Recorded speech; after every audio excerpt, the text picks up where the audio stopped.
Good evening and welcome to The Journey Home. I'm Marcus Grodi, your host for this program. And every week I'm given this wonderful opportunity to join with you to hear a story of how the Holy Spirit opens our hearts and minds to the beauty of Jesus Christ in His church. And our guests come from a great variety of backgrounds. And a part of that journey is also, okay, now Lord, what do you want me to do? If you brought me into this church, and maybe we'll hear a little bit of that tonight. Our guest is Austin Ruse, former Methodist. Austin, it's great to have you on the program. Thank you. Glad to be here. It's been a long time. Yes. And a lot of water over a variety of dams, but it's good to have you here. And Thank you. I think the audience might know of your work with CFAM. Possibly, yeah. And that's important. Been on EWTN shows many times, and yeah. And I know you've been recognized, which is, I know it's neither here nor there, but you've been recognized often in different places in the church for your work. And I think that says a lot. It says on the one hand that the church recognizes that obviously that with family and all these issues, we need a lot of work to do. Yeah. There's a lot of work to do. Yeah. And sometimes we give words to it and then don't get off our chairs to go do what we ought to do. But that's what you're doing. So We praise need God. doers. We need doers. All right, let me get out of the way, and let's hear your journey. How'd it start? You're pushing me into the deep end, are you? That's right. Is that way how you back do it in the here? deep end. Yeah, let's go way back. Well, I was sitting in the basement of the Methodist church when I was 16 years old, reading a biography of Adlai Stevenson. 16 years old, reading a biography of Adlai Stevenson. And Reverend Falkins came through the basement of the church, and he saw me, and he bent down, and he said, "Have you ever thought about becoming a minister?" And I don't remember what I said, but I never forgot that encounter. And as I looked back later in my life, I saw it as an invitation to become a Catholic. Wow. Now, was your family Methodist long term? Oh yeah. So Deeply long-term Methodist. My grandfather Freddie was a lay minister. My uncle Prather was a lay minister. We were serious Methodists. Okay. Every Sunday and Wednesday. We had a little singing group called New Faith, and we traveled around and sang songs from Jesus Christ Superstar and the like, Right. which I know meant a lot to you. Would you say you were a young man of faith or a young man of externals? I say that I was a young man who went to the Methodist church to be with his friends and to chase this particular girl named Laura. Gotcha. It didn't particularly take. I mean, it was all natural and normal, the whole milieu. But I don't know that it ever really took. The second instance, the second invitation, and the word I think that attaches to this is prevenient grace, which my understanding is the invitation that non-Catholics get to maybe come a little bit closer to the Catholic Church. Open the door and walk around and look at the statues, kind of a thing.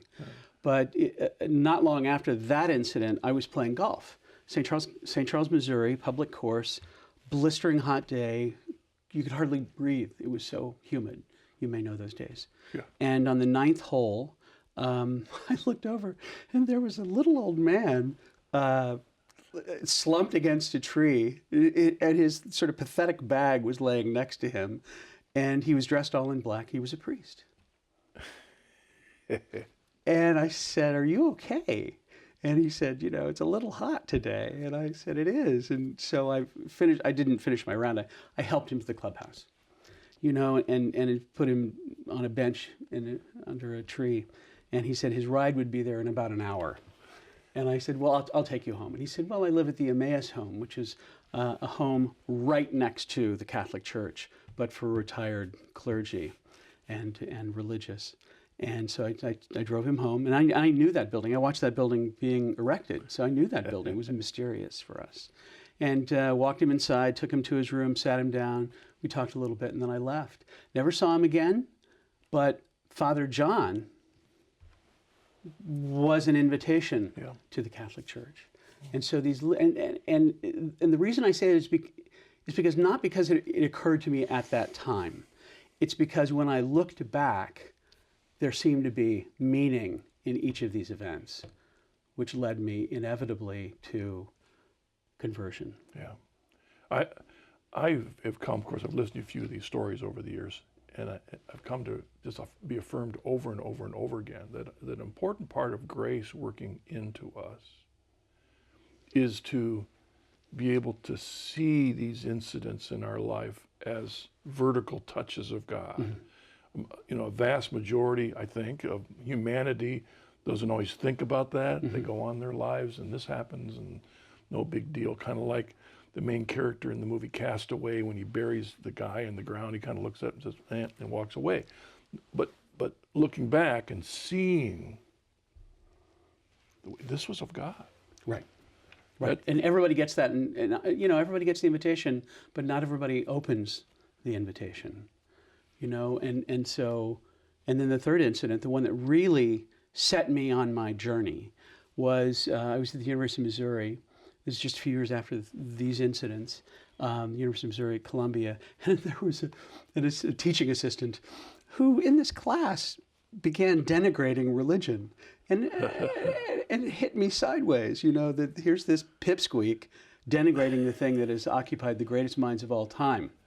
You know, and so that really set me on my journey to be serious about the faith.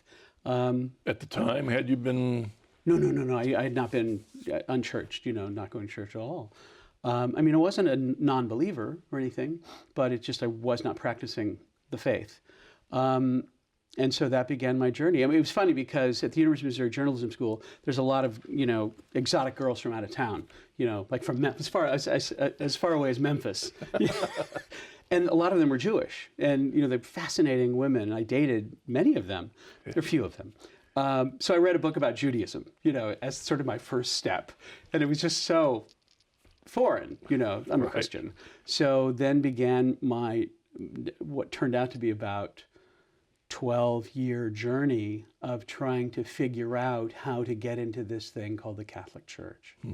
And it was not easy because I was also trepidatious. I knew at this time in the 70s that there was a lot going on in the church. Yeah. There was a lot of royal going on in the church, and I knew that I couldn't knock on any particular. I felt like I couldn't go to the Newman Center because I felt like I might not get the right stuff there. You know what I mean? It's like that was a gift to me, actually. I think to be very wary of who to talk to, discerning who to talk to.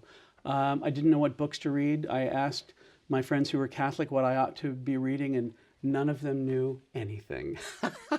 It was the first great uncatechized generation. They didn't know anything. Couldn't make any recommendations. So at this point, when you're starting your exploration of the church, you brought up Methodist, kind of an external Methodist, not an awakening inside yet, right? Mm-hmm. And then, sadly, so often, when I've often wondered about in my Protestant background too, if there's no sacramental need for going to worship on Sunday, then once you go away to college or something, then there's no motive to need to go. I mean, why are we going? I know my mother wants me to go, so I better go. Well, so you don't go. So you are out there. But all of a sudden, you're saying that you're interested in looking at the Catholic Church. I'm wondering, where did that spark come from? You had a couple incidents, but why the Catholic Church? Why not decide you're going to go back to Methodism and really jump all 4 feet into that? Because it occurred to me pretty much immediately. In the words of the comedian from the 60s, Lenny Bruce, the Catholic Church is the church, if you know what I mean. Yeah. So if you're going to get serious about Christianity, there's only one place to go, and that's the Catholic Church. So that was a gift also. There was never, I'm going to try Episcopalianism and I'm going to try this or that. No, it was the Catholic Church. And so Which tells me you weren't coming into this with a underlying anti-Catholic barrier per se. Oh no. Okay. No. Okay. And later, as things progressed, and we can get more into this later, my friend Bill Saunders, who used to work at the Family Research Council, now is at program at the Catholic University of America. He sat down with a priest and argued over every page of the catechism. I was like an empty moving truck pulling up to a warehouse saying, give me everything you have. You know what I mean? It just furnished me with Catholicism, was where I eventually turned. I was going to say, but at that time, I didn't know where to go. And that's a key point that you were mentioning then, and that is you were already aware that as you delved into Catholicism, which voice do I listen to? Right. Yeah. I knew that. And it's funny, I found Catholicism in odd places. I found Catholicism in the novels of Anthony Burgess. Anthony Burgess, who wrote A Clockwork Orange. Yeah. Clockwork Orange is a deeply Catholic book. Really? It's about free will. I'd never heard of free will before. Okay. You know, because the head droog, they were going to give him shock treatments to keep him good and take away his free will. But Burgess was an interesting guy. He was a fallen away Catholic, but he was church haunted the rest of his life. Pretty much every one of his books is about an aspect of the faith from a man who is church haunted. So I found Catholicism in the novels of Anthony Burgess. These were the things that kept me interested and going. I remember in political science class, I wrote a paper about Cardinal Richelieu. Of France, right? You right, know, right. So these were the ways that not knowing who to go to talk to, these were the ways that Catholicism kept me moving toward it. Our guest is Austin Ruse. Yeah, Cardinal Richelieu. I mean, conflicting character there. Yes. Well, you know what struck me, and this was, I think, a failing of mine, is that it seemed to me that Catholics were at the warp and woof of every important thing that has ever happened. Yeah. You know, for good or for bad. So Richelieu is Richelieu persecuted my Huguenot ancestors. You know, but still. But he sent my French ancestor to Quebec in the 1600s to work as a servant. Is that right? So that's how the Grondins got to America, was under Cardinal Richelieu. Mine went to England and eventually immigrated to the States in the early 1700s. So yeah, this was how I kept interested in the faith and tried to continue my knowledge. But again, I did not know what to read. I graduated, and on the day that I graduated, I packed my 1972 Mercury Montego Brougham in Columbia, Missouri, and drove to Washington, D.C. You know, and I Political science major. Yes, and journalism. Okay. Right. I was in the journalism school also, and I had been offered a job. I was very political. I was a Democrat, liberal, left. I don't want to say liberal Democrat. Yeah. And I'd been offered a job in the Kennedy political operation. So drove to Washington, knocked on the door of this guy, Ralph Murphine, who was expecting me. And they offered to send me to Idaho to run a phone bank. And I didn't want to go to Idaho. So I went into the magazine publishing business instead. And that, would I have ended up where I did if I was in the Democrat machine?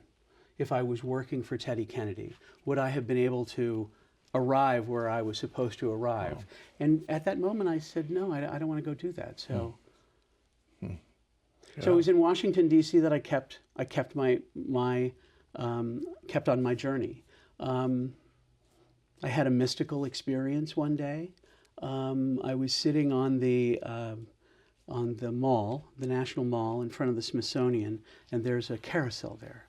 And it was a hot summer day, and the carousel was playing the music of Laura's theme from Dr. Zhivago. I remember that. And I was laying on the grass looking at the clouds, and I had this vision of myself as an old man looking at myself as a young man, and to me it was a vision of eternity, and that I had a place in eternity, and that I ought to get serious. I was roommates with a guy named Joe Drake, who's now a banker in Boston. And no matter how crazy things got on Saturday night, he always went to Mass on Sunday. And he had a rosary. And this rosary fascinated me. Sometimes I would walk past his room and pick up the rosary and look at it. And it was like, He never evangelized me except in his rosary, his Sunday Mass, being a good guy, you know. Now, at this point, had you picked up any books yet? Or are you still hesitant because you don't know which voice is trustworthy? I didn't. You know, it wasn't until a few years later when I moved to New York, and so you're not going to church. You're not. That's not even part of your life. No, okay, all no, during no, this no. time. Yeah. Okay. All right. So you know, I'm just moving along, you know, and keeping my interest from these little incidents present. And then I went to work for American Film Magazine, and they, after a year, sent me to New York to open up an office in New York, which I did. Then I jumped to Rolling Stone magazine, and much more spiritual. And I was hanging out with a Rolling Stone crowd, you know, very fast, hip crowd. Some are still friends. And I was with the gang at a place out in the Hamptons, a place they called the Duck Farm. And I'm sitting there in the living room one Sunday morning, and there's a couple named Erica Domain, who's a cookbook writer now, and Fred, I can't remember Fred's last name. He was an editor at American Heritage. And they were talking about the New York Times book review section. And there was a new book out by a man named Michael Mott. And it was a biography of Thomas Merton. Mm-hmm. Yeah. And they were talking about Thomas Merton, this guy who went to Columbia, wrote poetry for the New Yorker, who went and became a Trappist monk. And it was like, wow, isn't that interesting? Isn't that interesting? So I went and I bought the Mott book and devoured it. Yeah. And so then things really began to pick up. And I decided that I was going to, become a Catholic. I was going to become a Trappist. Swing for the fences. And roughly at this time, I was also having a kind of a political journey because of Ronald Reagan and the Cold War and things like that. Yeah. And I remember seeing these little bitty ads in the back of the New Republic. The New Republic was a remarkably unfunny magazine. In the back of the magazine, there were little bitty thumbprint ads that was like one sentence that was laugh out loud funny, and then it says, from the current issue of National Review. Well, I read a bunch of these, and finally I picked up a National Review, and I bent the cover back so nobody would know I was reading it, and then discovered this thing that was so interesting, you know, conservatism, political conservatism, but also Catholicism. Because so many of the authors that were writing for National Review in those days, which is now the 80s, were Catholic and very smart Catholic. I mean, Buckley, Thomas Molnar, Eric von Kuhnelt-Ledeen, and many others that people whose names they don't really know anymore, but just brilliant Catholics writing about Catholic topics. And again, this appealed to my intellectual vanity, that the smart guys are in the Catholic Church. And so I went on a trip went outside the country for the first time with some friends to Paris. I'm sitting on the banks of the Seine, smoking a Cuban cigar, reading The Seven-Story Mountain, and I decided that I was going to return to New York and become a Catholic. I had written Bill Buckley a letter because I heard that he answered all of his letters. And I said, you've saved my political life, Mr. Buckley. I need you to help save my afterlife. And he wrote back and sent me a bunch of books, including Orthodoxy. And was like, here's a book I can read. And here's Ignatius Press that I can trust. Yeah. Here's 10 books that I can trust. Yeah. And so all of a sudden, I knew what to read. Mm-hmm.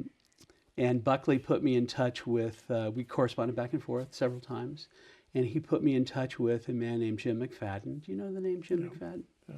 Catholic, he had the Catholic Eye. He founded the National Committee of Catholic Laymen.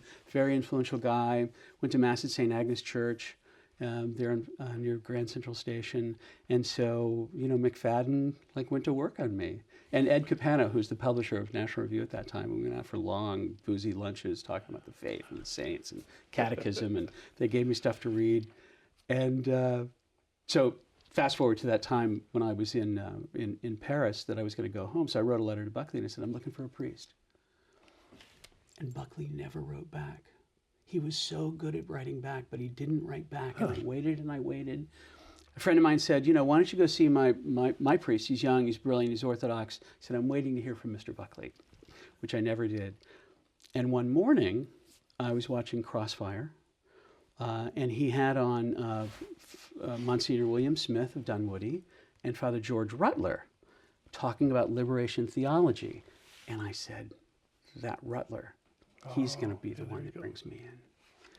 And turns out he was the one that my friend was urging me to go see anyway. See the amazing things that happen? Yep.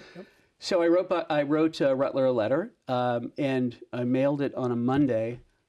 The very next day, he called me. So, and this is a miracle, one-day delivery in New York City. And I went to see, and you're going to think that this is the end of the story, but it's not, because I went to see Rutler down at Our Lady of Victory in Wall Street.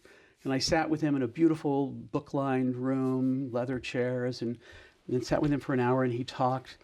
And my joke is that I didn't understand a word he said, including and thee. So I shook hands with him with the intention of not going back. Subsequently, and I became good friends, and I was on his parish council at one point. But I went back to McFadden and I said, I want a ham and egger. I'm not an intellectual. Was it his accent or was it the theology? Yeah. It was way or too both smart. and maybe, it was way too smart. My joke is that he has subsequently learned how to speak to mere mortals.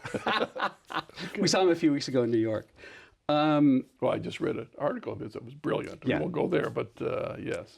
So I went back to McFadden and I said, I need a ham and egger. And he says, Monsignor George Murphy, the Holy Innocents Church, 82nd and Broadway, went up to Murphy, and at this time I'd been reading lots of catechism, history of the church, Father Ken Baker's 3-volume catechism was extremely important to me. Yeah. There was an article on the hypostatic union. Holy cow. Yeah. Stuff like that. I remember, which was so accessible. The only bad about that 3-volume thing didn't have an index, but it was an excellent. You're exactly right. It was an excellent it was presentation of the faith. Father John Hardin's catechism was very important to me. So anyway, I went up to see Monsignor Murphy, and I told him everything I knew. I unloaded the moving truck, and he said, this, what he said can't possibly be true. But he said, I've never met anyone who has read himself into the Catholic Church. But I think it's actually fairly common. Yeah.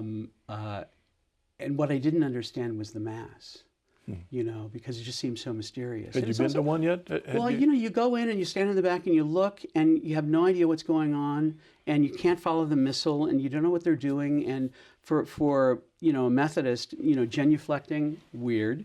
Right. Kneeling in a pew, weird. And so it's like it was all kind of embarrassing. So I said to... they're all looking at you. Exactly. Like he's using the missal. Why? You know exactly what I'm talking about. So I sat with Monsignor Murphy, once a week for several months, just going over the Mass, and then finally he said, whenever you're ready. And so on December 7th, 1985, Pearl Harbor Day, we had a little private ceremony, and I had my first confession. Well, 5 minutes, right? That's all you needed. I went through the 10 Commandments. Have you done this? Don't do that anymore. So I was, first confession, confirmation, provisional baptism. I mean, I'm sure that I was baptized in the Methodist Church, but provisional baptism, and I was in. Present was my then girlfriend, friends from Rolling Stone, my bartender, who was a dear friend. And you'll think that this was the end of the story, but it's not. It's not. Because I almost immediately, I'm both a convert and a revert, because I almost immediately fell away from the practice of the faith. And my little joke is that I wanted to be in the house, but I wasn't ready to clean up my room. And And so I went to Mass, and I knew quite well that I was in a state of mortal sin and couldn't take communion, but I wasn't willing to confess my sins and work on them. And so from 1985 until 1993, I call it the most dangerous time in my life. I was a baptized, confirmed Catholic, living in a state of mortal sin every single day, all those years. But even so, I could not give up the idea of eventually becoming, as I would say, a daily communicant, and a Trappist. And so I spent all those years reading deeply in monasticism, away from the faith, but still. Not going to Mass. Not going to Mass. Okay. It was embarrassing to go to Mass and you're the only one not receiving. You see, and this is one of the problems today. And so I stopped going. It was embarrassing. I was a non-practicing Orthodox believer. I wasn't questioning anything in the church.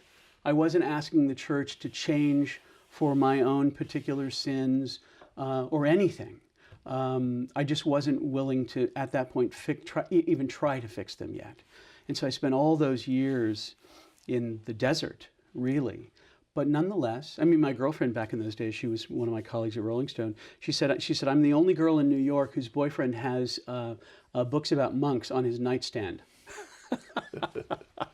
Would you look back in those times as you're growing? This is absolutely an important topic for people to understand, that you join the church, it doesn't all of a sudden you're different.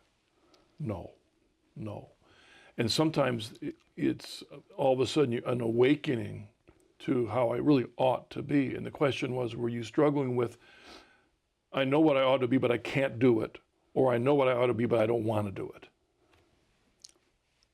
That's a really good question, and I don't know. Probably a little bit of both. I just, as I said, wasn't ready to clean up my room.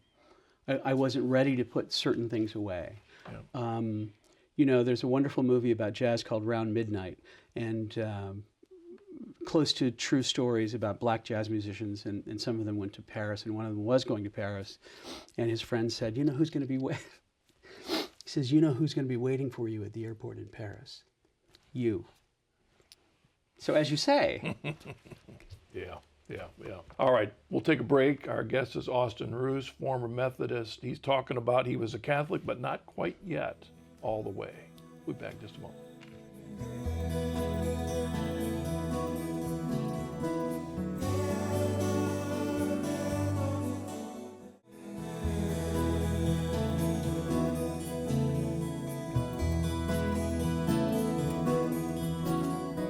Welcome back to The Journey Home. I'm your host, Marcus Grodi. Our guest for tonight is Austin Ruse. So I rudely interrupted you in the middle of a journey where you're Catholic, but not very practicing. Right. But still steeped in the faith, Oh, and reading about monasticism and carrying around a rosary, which I didn't know how to say. I knelt by my bed and tried to say it. I didn't know how. I had a little booklet, and I used to hang out in the gift shop at St. Patrick's Cathedral and walk into churches, look at the statues and things. I was, I knew that I was still called. Right. But still, living this particular life. Was you aching inside when you went in those churches, like to be more connected? There was I don't remember exactly how I felt. I was wondering. But it was still that grace which drew me to the faith. It seems to me that we're all called to almost constant conversion. Right. In the story that I wrote about my faith for Ignatius, I say that we all have to fall off the horse. Some fast, some slow, and we have to go through many conversions. My first conversion was to the church, but my second conversion was to become a practicing Catholic.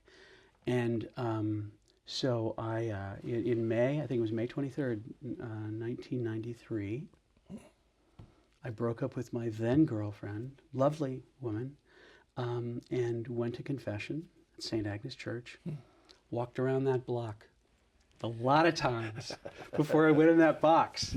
And G.K. Chesterton was right. You know, when I walked out, I felt 7 years old.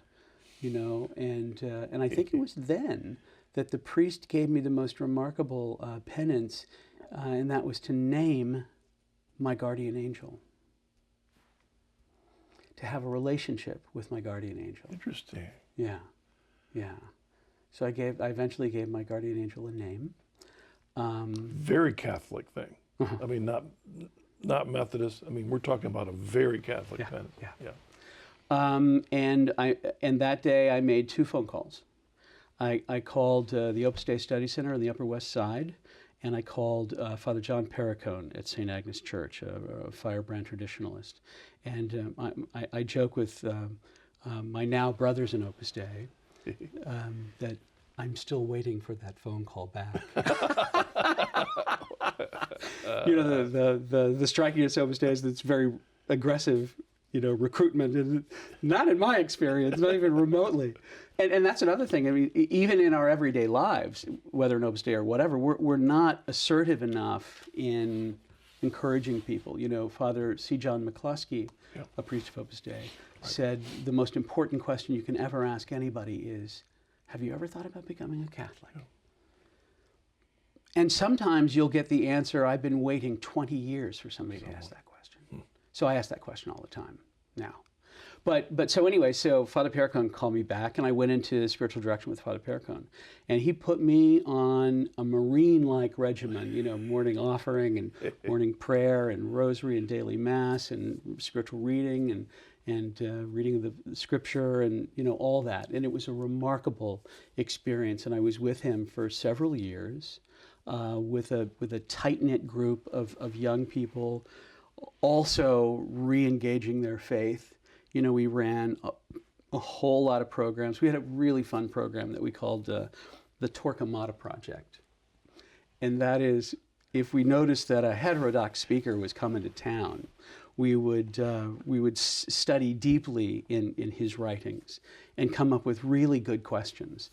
And we'd go to the event separately. And when time came for questions, we would be the only people at the microphone so that he would only get respectful but tough questions. So we started the Torquemada Project. And Torquemada was a Inquisition stalwart. Greatly misunderstood. Oh, boy. So, you know, you know, Father would put on, you know, these, it was the Tridentine Mass. It was the indult Mass. It was approved. And there was one at St. Agnes Church. It was really quite remarkable. Went to that every Sunday and studied the Baltimore Catechism with Father. We did. We at one point had memorized half of the Baltimore Catechism, studied the Summa Theologia with Father Perricone. I mean, it was a real unit of, you know, 20 or 30 people. Wow. One of the big things that we did was put on an annual colloquium tied to the Old Mass, and we had got approval for the first Tridentine Mass at St. Patrick's Cathedral in 40 years. And I was walking down the street with Father Perricone. I said, Father, has anybody sent out any press releases about this? And you know how priests are. He says, why don't you do that? Well, so I did, and I sent it. The headline was a great headline. Once banned Mass comes to St. Patrick's Cathedral, and sent it everywhere. And Peter Steinfeld's The New York Times picked up on it, and he wrote about it twice. They put it on the front page of the New York Times, Sunday edition, which comes out Saturday night and then is blasted all over the country. And then he wrote about it on Monday because he came to our colloquium, which was a conference about the traditional Latin Mass.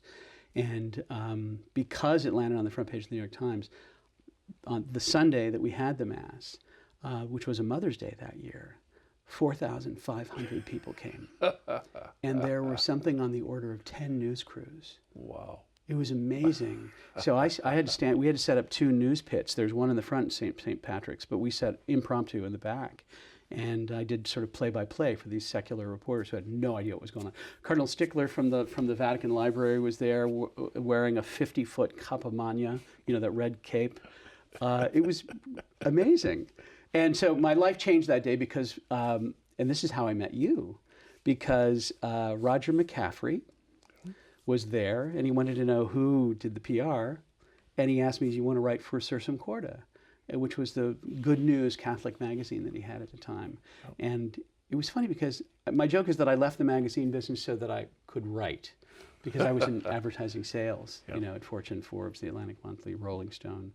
And so he sent me around the country writing these stories about Catholic communities, and that's when we met. I went to Steubenville to write the story of Steubenville, and so that's when we met for the very first time. Right, and we hadn't been in the church all that long. We came in 92 is when we came in. I remember your house in that neighborhood. Right. Yeah, I remember sitting with you in your study. Yeah, it was really something. We've come a long way since then. I was wondering at what point in that journey awakened you to the work you're doing now? Well, I was in the magazine publishing business, and I did not like it. I don't think I liked it even for a single day. I was living the high life for a long time in the magazine publishing business. When I was at Forbes, a typical night we'd be on Malcolm's yacht having dinner with clients and get into a black car and go up to the Cafe Carlisle for Bobby Short's 10 o'clock show, and then over to Elaine's to close Elaine's. It was like that. That was in those 8 years. That's what was packed into those 8 years. That really living large salary, large expense account, and so then I went to confession that day and everything changed. And so I left the magazine publishing business. Well, it kind of left me. Yeah. But I started volunteering my time with Father Perricone and not making any money. And my great fear was that I was going to go back to the money in the expense account. That was my big fear. Mm-hmm. I even took a job temping. Making $10 an hour. I was so happy. I had a rent-controlled apartment. I had enough money for scotch and cigarettes and books, and so I was happy. And part of my job with Father Perricone was getting him. I did a story about the Catholic community at Front Royal, and I remember standing in that big HLI building, and I'm going, boy, I'd really like to work at a place like this one day. Now, put a pin in that. One of the things that I did with Father Perricone was help get speaking engagements. And so we got him a speaking engagement up in Canada. And he goes and he comes back. And if a month or so later, after Mass, you get together for breakfast, and there was this young lady there who was from Canada. She said, I saw Father Perricone speak, and he invited me down. If you're ever in town, come and be with us. And I said, what are you doing in town? And she said, well, we've raised a bunch. I work for Human Life International. Canada, and we've raised a bunch of money, and we want to open up a pro-life lobbying group at the UN. And I swear to you, I heard bells ringing. I said to her, I said, that's my job. And 2 weeks later it was. Really? That quick? Wow. That quick. Yeah. And there's a talk that I give called God is a Rascal. And this is in the Psalms. He can trick you. He can fool you and, get you to do what he wants through misdirection. And I had spent all those years in magazine publishing, which I hated, because it uniquely qualified me for that job that I still have. Speaking in front of people, writing with a purpose. Sales letters. I wrote thousands of sales letters. Get their attention immediately, sell them on something. So it uniquely qualified me for the work of CFAM. And that introduces my third conversion, which was to begin to love, to the church, to practice, and then to love. In the traditionalist, I was in the traditionalist movement, the indult movement. It was a remarkable experience for me, but there is a little bit of negativity in it, I don't want to sound harsh. It's so funny because I think the traditionalists have been right about an awful lot of things. Right. So I'm not quite as harsh on the traditionalists as I used to be. But my impression in those days was that apostolate in the traditionalist movement was sitting together after Mass on Sunday and complaining about the bishops. And there's a little bit too much of that, although lately I think that they're right about an awful lot. But I was at that time going on retreats with the Trappists, you know, and I had was still working on this Trappist thing, and I actually, you know, at one point, I made a decision that I was going to be a very serious Catholic, and I was going to go into training in order to apply for the Trappist, because I wanted to be more fully baked before I applied to them. So I swore off dating, avoided the company of women, you know, really worked at the faith, Mass every day, all that kind of stuff. Tried to live a little bit of a monastic life.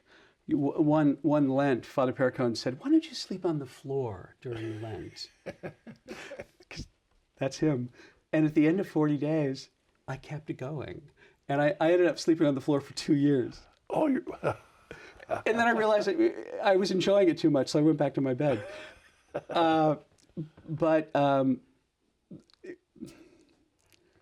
I formally applied to the Trappists, and I had dreamt of the Abbey of Gethsemane practically every day since I read The Seven-Story Mountain and the Michael Mott book now many years before. I knew what it looked like. I dreamt of the topography. I dreamt of the buildings. I daydreamed about my little room and what it was going to be like, you know? And so I applied to join the Trappists. They invited me to come down for a long retreat. And the night before my journey down to the Abbey of Gethsemane in Kentucky, I went to a dinner party at a friend's house, Park Avenue penthouse, lovely. And though I had avoided the company of women for 5 years, that night, in walks this woman. I won't say her name. And she sat down next to me. And we sat nose to nose talking intently the entire night. It was like nobody else was in the room. I got on a plane the next morning and I flew down to the Abbey of Gethsemane, and I spent 2 weeks thinking about this woman and bouncing off the walls. We had started CFAM. God's a rascal. See what I mean? We had started CFAM, which is a lobbying group at the UN. And I wrote a story about the NGO community there and sent it to National Review. John O'Sullivan was the editor then. So I'm on my first vocational retreat, thinking about this woman, bouncing off the walls, didn't know what to do with myself, and I left early. You know, I said, take me to the airport. So they took me to the airport, and I checked my messages. You know, the old days where you'd call and check your messages. And there was a message from John O'Sullivan saying, we loved your story and we'd like to buy it. So here's the thing. I'd prepared all these years and was aiming at this remarkable goal of being a Trappist, you know, sort of the Marines, of the church. And the night before I go on my vocational retreat, the world calls. And the next day on the phone, the world calls. But I don't mean to say it's the world called. I think it was God telling me, this is what I want you to do. This is what I want you to do. And he had put this Trappist notion in my mind simply to straighten me out so I could become a regular Catholic. He put this thing in my mind so I would become a regular pew sitter and continue my work at CFAM and do the writing that I do. God is a rascal. Because when I imagine trying to be a Catholic witness for the family to United Nations, I mean, I can't even imagine how you would even do that. It's marvelous. Well, I mean, again, you're talking about this is the grace that this is where God has called you to be, giving you all these gifts to enable you to do that. Right. Guys looking at us here, a lot of us would never even dream of how we would do anything like that, but he gifts certain laymen with these opportunities. Yeah. Gifts and opportunity. Yeah. You know, well, let me backtrack just a second and say that even though the Trappists weren't for me, And even though the Trappists did different things, than they do the profound bow instead of genuflecting, and that just sent my traditionalist friends, crazy. And I was thinking, maybe the traditionalists are wrong, because these guys get up at 3 o'clock in the morning and sing the Psalms all night. So how could that be off the rails? And so so that connected to the UN and the people that I was meeting made me realize that maybe I didn't have enough love. Okay. When you say that, I don't want to interrupt you, but it reminds me of that statement in the Lumen Gentium that says you can be a great Catholic, but you can't be saved unless you love. Right. I mean, that's what it reminds me of you just saying here. This is really what it's all about. You can look great on the outside, you can do all this, you can be on your knees all the time, but if you don't love. And it's still a struggle. Yeah. Well, that's our life, So anyway, at the UN, we're just this little group. Right now we're 5 of us. In the beginning there were 3 of us in a windowless office right across the street from the UN, and we didn't really know anything. John Paul II created the international pro-life movement with his Wednesday audiences, calling people to go to the Cairo conference, and the people who actually founded CFAM, who raised the money, were Canadians who answered that call and went to Cairo and then Beijing. So it's utterly fascinating, working very closely with, Muslims from Africa, Catholics from Africa, Muslims from Iran, the Sudan, it's utterly fascinating. I remember it was either Cairo or Beijing, and the delegation that was really leading the fight on the life and family issues was the Sudan, and this was at the time that the Sudan was persecuting Christians. But they were out there on the floor really fighting the good fight on that particular thing. And I remember going out on the floor at 3 o'clock in the morning, and I went to the Sudanese ambassador and I said, it's going to get very tough tonight, and when it does, you should understand that there are 20, 30 Christians right up there praying for you. And my hope is that was something for him. So yeah, it's remarkable. It feels like foreign territory, but we have so many friends. It's fascinating. Well, and important. Right now my mind isn't getting the name right. It's one of the cardinals that recently passed away, who was one of the 4 that sent the letter to Pope Francis, but who had interviewed Lucia. Oh yes. And she said it's the family. That's right. The battle's the family. That's right. Yeah, he was one of the 4 Dubia cardinals who passed away, and his name escapes me now too. Right. Kafara? Yeah. Something. You want to hear something very interesting about Kafara? On the day that John Paul II was shot, he was on his way to give his blessing to the foundation of the institute, the JP2 Institute on the Family, which Kafara was going to be running. So you see the connection there? Yeah. That it was the battle, that it is the battle. And so, that's what we do. And we also do it here in the United States. I write a lot of columns. I counted my words the other day, and I think I published something like 800,000 words in the last 5 years. Columns and articles and things like that. Well, let me ask you a question. A couple questions. One, some Christians might say, that's fine, but Jesus didn't call us to change culture.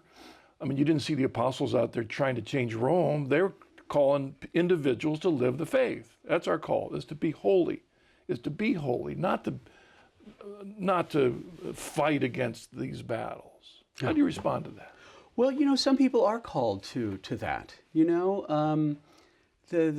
heaven there are many mansions, and same here. We all have different calls, but some of us are called to go into the public square and proclaim the truth. And when we do it, I don't cite encyclicals.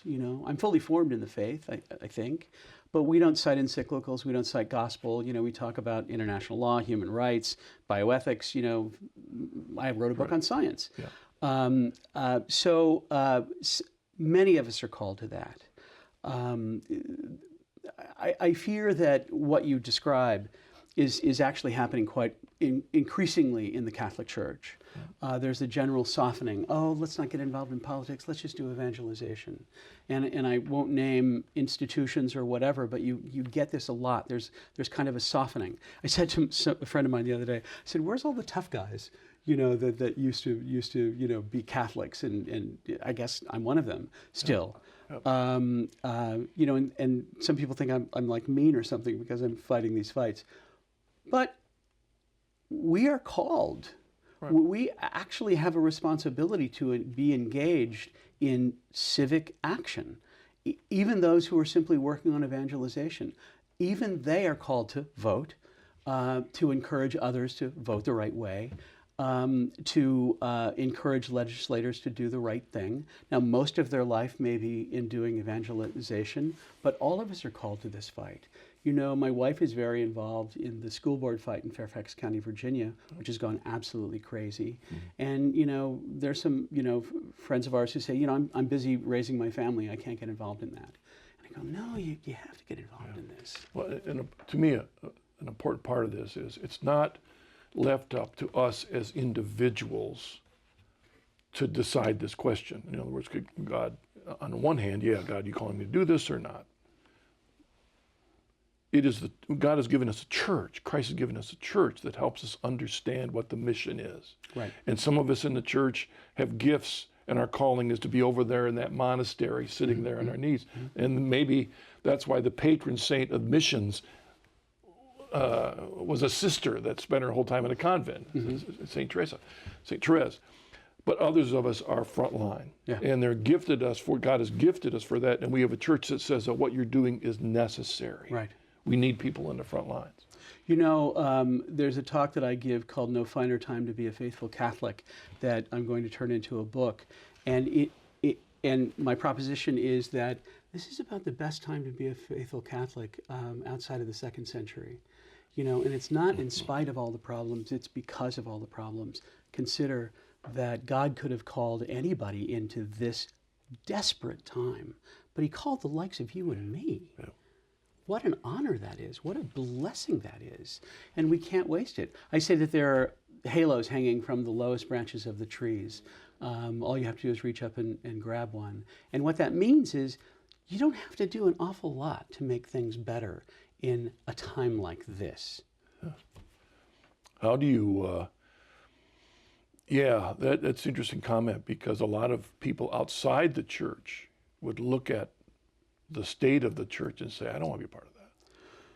Yeah, well, that is a very difficult thing, especially with the news that has come out lately.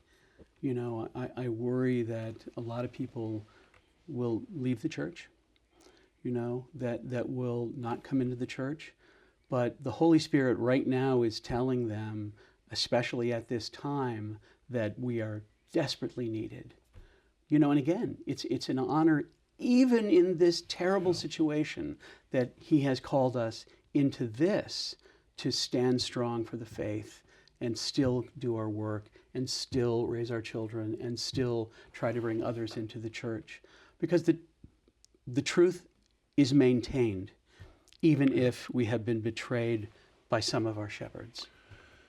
And you read Seven Storey Mountain, you're reading of the Trappists, and part of the writings there is that sometimes the way God helps us grow deeper is that he sometimes pulls away because he's a rascal. He wants to see where's the strength. And is he doing that to the church right now? Well, that's interesting because, they say that, your most effective and beneficial prayer is when you don't want to do it, when he seems to be absent and you do it anyway. Mother Teresa, her experience, but that is, everybody has that experience and you do it anyway.